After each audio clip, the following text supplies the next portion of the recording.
Now here's Mario and the chef with Sunday Brunch. Hope you're hungry. All right, the age-old question, what to do with that leftover turkey? Our favorite chef, Frank Turnoff of Class Cooking, is Hey, here. Ma, how are you? One of the things that Thanksgiving, the leftover turkey, everything pretty much gets consumed within probably 3 days, 2 or 3 days. But that turkey just lingers and lingers.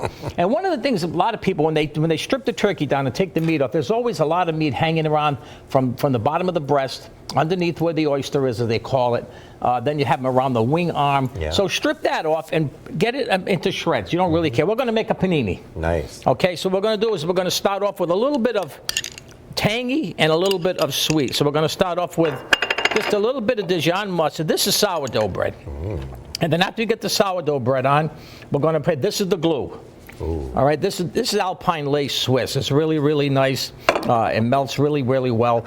So now we're going to take, and after we put this down, then we're going to add a little bit of the tanginess. This is cranberry sauce. Nice. I make this. I don't like the John's. You tough like to mess with. It's easy.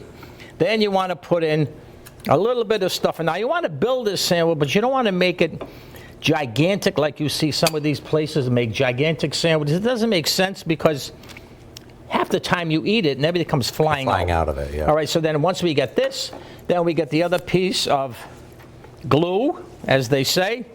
We take it, pop it on the top, and then place it in a buttered skillet.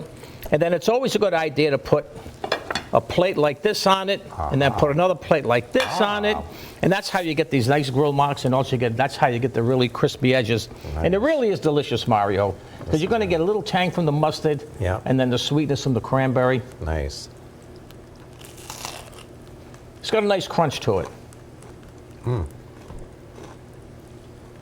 Really good. Yeah, it is. It makes a nice. It makes a nice sandwich. You know, how many ways you're going to make chicken salad, turkey salad? Yeah. This is a nice way to do it. It is. It is.